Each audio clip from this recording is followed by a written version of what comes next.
קצת הערכנו בו, זה היה שיעור של הרגש. עכשיו צריכים ללמוד קצת מעשה, כדי שלא נהיה רחפנים.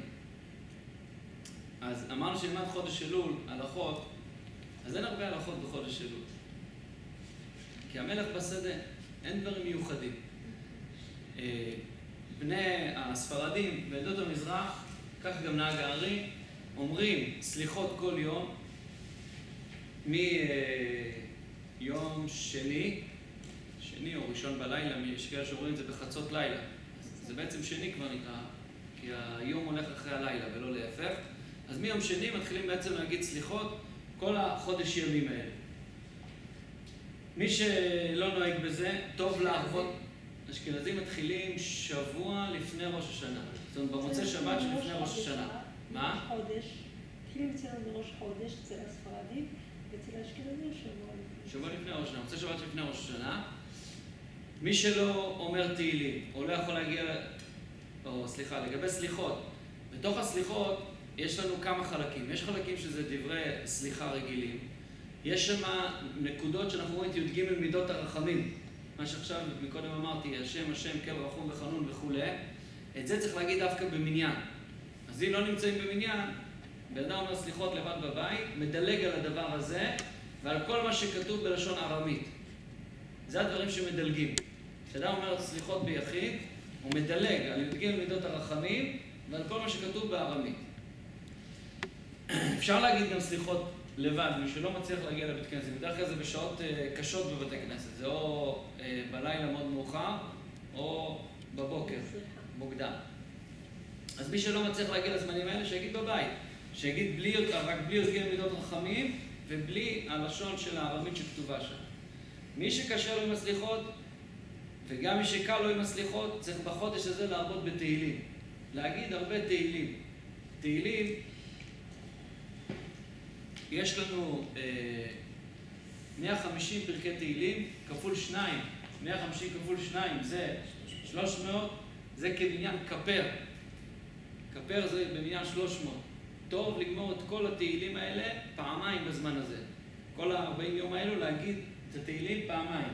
כל ספר תהילים פעמיים. מההתחלה עד הסוף. כל ה-150. לא בבת, אם אפשר בבת אחת זה הכי טוב. אם לא, אז כל יום 20 פרקים, משהו כזה, אתה גומר את זה. עד בבת אחת? איך? עד ראש השנה? עד יום כיפור. עד יום כיפור. כן. יש מי שנוהג לקרוא פעמיים, לגמור ספר תהילים בראש השנה בשני ימים, לא? כן, בגלל הכפר. כן, זה המניין כפר. כי מה זה עושה בעצם? אנחנו צריכים לעורר את הרחמים. אנחנו רוצים לעורר את הרחמים.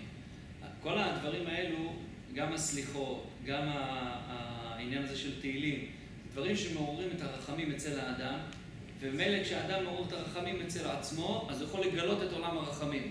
בלי שהרחמים מגולים אצלנו, אין עולם הרחמים. אם האדם הוא אכזרי, הוא לא יכול לגלות את עולם הרחמים. אם הוא גילה את הרחמים, הוא יכול לגלות את עולם הרחמים. דבר שלישי, זה לא הלכה, אבל זה ההנהגות שצריך לנהוג בהן. צריך למצוא מישהו אחד, כל שנה, לפחות בן אדם אחד, שאנחנו משלימים איתו. בן אדם שרבנו איתו, ואנחנו צודקים. הוא טעה לגמרי, ואנחנו צודקים לגמרי, ואנחנו הולכים בכל שנה עם מישהו אחד, ומשתדלים להשלים עם הבן אדם הזה.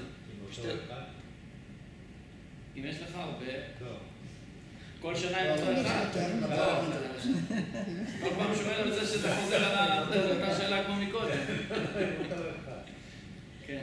צריכים למצוא לנו מישהו כזה. למצוא מישהו זה קשה, זה יותר קשה מלהגיד את כל התהילים, זה יותר קשה מלהגיד את הסליחות, אבל זה תיקון הכי גדול שיש. זה האדם מלמד את עצמו להשפיל את הגאווה שלו, להוריד את עצמו קצת למטה ולהגיד סליחה. לסלוח ולהבין שיש מקום כזה של סליחה. בלי שאני יודע לבקש סליחה, אני לא יודע גם לקבל סליחה, אני לא יודע, כשבן אדם יבוא ויגיד לי סליחה, אם אני אף פעם לא הלכתי לבקש סליחה, אני לא מבין בכלל מה עובר עליו. אני לא מבין בכלל כמה קשה להגיד סליחה. אם אף פעם לא באתי לבקש סליחה ממישהו, אני לא מבין כמה קשה לבן אדם, עכשיו שבא לבקש ממני סליחה כמה קשה לו. אין לי מושג בכלל. למה? כי אף פעם לא הלכתי לפעול כזה דבר. תלך לבקש פעם אחת סליחה, כשמישהו יבוא לבקש ממך סליחה, אתה תראה שעוד לפני שהוא יפתח את הפה, אתה תחבק אותו ותנשק אותו, לא תיתן לו לעבור את כל המצב הזה. למה? כדי תבין כמה קשה זה ללכת לבקש סליחה, כמה מחשבות יש בראש לפני כן, לא, אולי לא יסלח לי, אולי לא צריך, אולי לא לזה בדיוק התכוונו בשיעור. היה משהו אחר שהם התכוונו, זה לא זה, יש משהו אחר. כל אחד מאיתנו, יש לו כל מיני רעיונות כאלה והסברים. עכשיו, היצר הרע הוא ערמומי, אל תשכחו. אבל אנחנו צריכים להיות יותר ערמומיים ולעבוד על הנקודה הזאת, ללכת לבקש סליחה. זה דבר טוב, זה תיקון גדול. ואז בעזרת השם נעבור את החודש הזה טוב ונגיע לראש השנה.